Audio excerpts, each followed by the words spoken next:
2. Welcome to Today with Dr. Kaye, our Black Visionary series for Making Black America. We are speaking to African-American visionaries in the Baltimore City area about the contributions they have made to American history.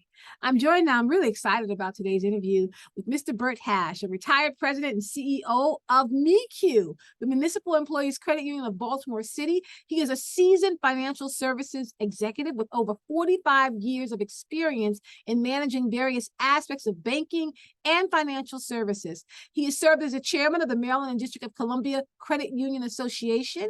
In April 2008, he was appointed by Maryland's Governor O'Malley to the Board of Trustees for the Maryland Affordable Housing Trust and to the Maryland Lottery and Gaming Commission in November 2012.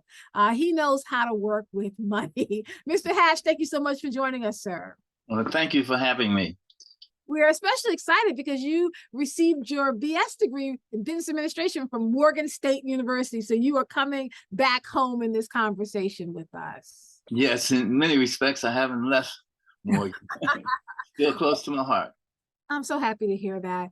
Well, MECU is very close to my heart. I want to start there because when I began as a teacher here in Baltimore City back in 2006, I was told as someone who was new to Baltimore, go and put your money in MECU because they take care of teachers. It's about taking care of the community. Can you talk a little bit about the importance of credit unions as a way to build your credit, but also to begin to establish what it is you need to do financially? Okay. When I interviewed for the position at MECU, the question was brought up because I had been in banking for 27 years. And the question was, how would I, as a banker, be able to represent the credit union? How could I make that transition?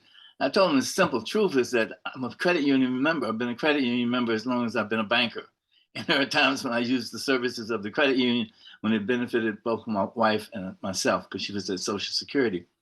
When you talk about financial literacy, it is so important for everyone to be able to have this life skill. And you were asking about MECU, but in just talking about why credit unions are so important, the life skill that we have of financial literacy is not being taught in the schools. Mm-hmm. And unfortunately, you as an adult is expected to have this life skill. And right away, I'm happy to see that as you came into your job or your career, that they were encouraging you to come to the credit unions. Both the credit unions and the banks perform the same type of functions. I think that when you look at the credit unions, they look out for their members because you are a member. You're not just a customer. And they take you from the beginning to the end in trying to provide service for you and for your family. And in trusting your investment in the credit unions, they also make you a part of them. And you also get the benefits that are derived from being a credit union member. Lower interest rates on loans, higher interest rates on savings and investments. So that's a benefit that you get. And it's when I joined the credit union with MECU, they were like a family. They accepted me into their family. And I was so pleased to have been selected as the president and CEO of MECU at that time. I will say that at the time when I came into the credit union industry, I was the first president and CEO of MECU. But amazingly, 4 of the 5 credit unions, 4 of the 5 largest credit unions, had a presence, either the chairman's position or the president and CEO position of African Americans. Herman Williams was my chairman, and he had started in 2002, I think, 2002. And I'll take that back, probably 1992, because I started in 96. But he started then, and he selected me, and he became my boss for my entire career over the 18 years. Go ahead. Now, I was going to ask, when we think about financial literacy, it's something that we struggle with. It's something that we learn sometimes, at least for my generation, Generation X, as we watch our boomer parents really struggle with trying to understand money. Some of those bad habits, the lack of understanding was passed on to us, not intentionally, just trying to learn. We are trying to do better by our children. And so can you talk about the importance or some of the lessons you think that young people need to learn early on about money? For us, we said, we tell our children, you have to tithe. If nothing else, two things you have to do up front: pay the Lord and pay yourself. And once you do that, then figure out, and we say pay yourself, we mean move it to MUCU into your savings account out of your checking account so you can start to build your savings. Can you talk about some of the lessons that you think young people need to learn about financial literacy? Well, I actually think that they should teach financial literacy in elementary, middle school, and high school, because the children are dealing with money. You see them on the phones today, and they're dealing with the sophistication of this world, and they should learn what is going to be expected of them in the years to come. So I'm all for trying to educate them. One of the things that I was involved in was being on a task force for trying to get financial literacy in the schools. And it was decided that the individual counties would teach them in their curriculum, as opposed to having it as a state requirement to have a financial literacy class. Some counties do better than others in trying to educate the students. Not only should you be educating the students, the parents should be educated, because that's one thing that they don't know and they're expected. So the cycle continues. The more education that we're able to provide to the students and to their parents, the better off they will be in pursuing their dreams or their financial dreams. One of the events that we put together a number of years ago, and MUCU was considered the founder, was what we call Money Power Day. And we had up to 1,300 people coming out to the Poly Western complex just to learn about financial literacy from all aspects. We had tax preparers, we had investors, we had banks, neighborhood associations that were involved in trying to better the individuals in financial services. So that continues to this day. But you got to continue to outreach and educate, because we don't have really the formal education to make it happen. And you don't necessarily, I didn't get it at home either. I wanted to ask you, because in a lot of our communities throughout Baltimore City, particularly in most economically challenged communities, they have these check cashing places throughout, right? The immediate turnover of your money. And those places are really growing. Can you talk about why it's important, if you think it is, to phase those places out of our communities and move more into kind of a savings or an ROI, return of investment, like really thinking long term and not get the check, cash the check, spend the check? Yeah, and you're absolutely right. They are still growing. Them, along with the pawn shops, are probably the fastest growing financial institutions in this country. I have been in the check cashing places and as a part of a training that I was going through one time. And one of the things that appeals to the people that come in is that they're welcome. Even though you're paying for it, they make you feel welcome. They know who you are. And so they're taking a page out of the book of the credit union industry and doing the same thing. I will tell you, when I first began at MUCU, we had no cash. Well, let me just give you the background. We had one branch, 7 tellers, 50,000 members, and we were 400 million in assets. 7 tellers. The lines were long. The people went around the street to the check cashing place. Because what we did is that we took your cash, and when you came back the next day, you made a deposit, you came back the next day, we gave you a check. We didn't give you cash, we gave you a check. And then you had to go to the credit union, to the check cashing place, or across the street to the bank, where they made you stand in another line just to get your cash. That was one of the first services that we implemented after I came in, because they weren't getting the simple service that members are entitled to. So when you see that, you have to continue to work hard to make sure that you're serving your members or customers, as they say in the banking community, and overcome and educate them on how much they are paying above and beyond just getting that check cashed. Now, we also know that within the Black community, even though we have a high spending rate in our community, we spend a lot of money, we don't have a lot of home ownership. We don't have a lot of life insurance policies. We don't have these kind of long-term mechanisms to build generational wealth.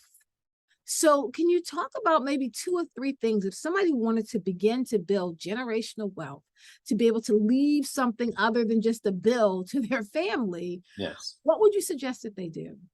Well, I certainly suggest an American dream is investment in real estate, to be able to have your own home as opposed to paying rent because of the tax advantages that you have, and that helps create wealth.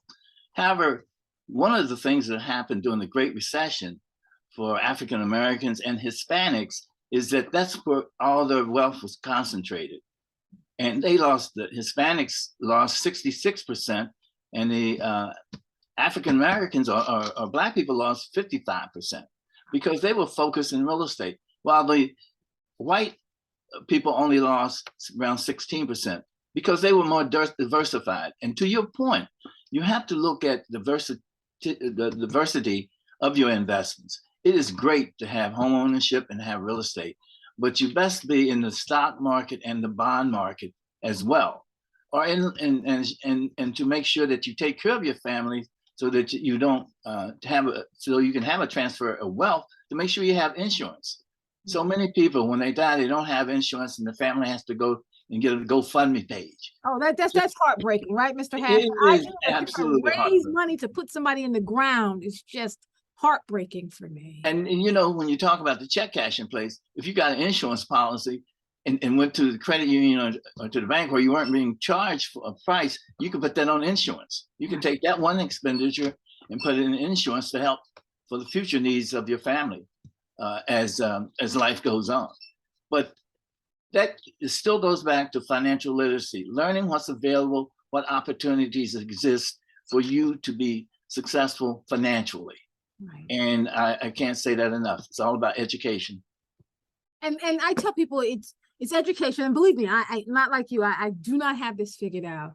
But I keep thinking it's about education, but it's also about trying to make sure that the next generation, that your children don't start behind. I mean, I make this whole analogy that my parents started at -0, coming from really being dirt poor in South Carolina.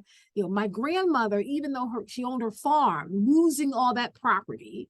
My dad made sure that I started with $1, right? Making sure that I had a college education, that I at least had things in place to move me up. Our goal for our sons, like, what, if we can start you at $3, right? So you got $1 for savings, $1 to spend, and $1 to build with. At least we know that you're not starting below 0. And the hope is that we can begin to grow it out over a long period of time. Mm-hmm. And that's the hope. Unfortunately, with a lot of the individuals that do acquire wealth, when they go to leave it to their children, by the second generation, it's gone. Oh my. Because they are spending as opposed to trying to make sure that they save it for the next generation. You're correct. If we, as a race of people, looked at how much money we spent, and if we could turn that dollar over in our own neighborhood by reinvesting, then we could grow wealth that way. But we spend the money outside of our neighborhood as opposed to trying to help each other, especially supporting Black businesses and efforts that people are looking to generate wealth. But once again, and I hate to keep repeating myself when I say education, if you have wealth, then you must educate your children on how they should maintain that wealth, and not right away begin to spend it. But going back to what we were talking about earlier, if you start investing early, start making sure that you're putting money aside, paying you as you pay God, set money aside so that you have that money. Because not everybody ties, right? But if no, not everybody ties. Not everybody's as thankful as others. But if you did that, it boils down to making a plan and sticking to it to be able to acquire wealth and to be able to pass that on. You have to have your financial planning for what wealth that you'll be leaving to your family, how you can put it in trust, and maybe in yourself, you could work with making sure that they don't get everything at one time and begin to spend it, that they get it allocated over time as they build their additional wealth or whatever they're doing. So I think that financial planning that you do when you do have the wealth is very crucial to making sure that that continues to be passed on. And my last question to you, I mean, from where you are standing now, you know, you have, in a gentle sense, I'm ending with this question with everyone, that you have more sunrises behind you than you have in front of you, right? And you have, you know, when you begin to look out over your life, if we were to go forward, maybe 56 years in the future, and you're no longer with us, how would you like to be remembered? What do you want them to say about the work that you did? Mhm. Well, it's interesting. If you allow me to segue to something that I wanted to say today. On Sunday, I was at our reunion. I graduated in a segregated school system in 1965. And we had as our guest our 103-year-old school teacher. Mm.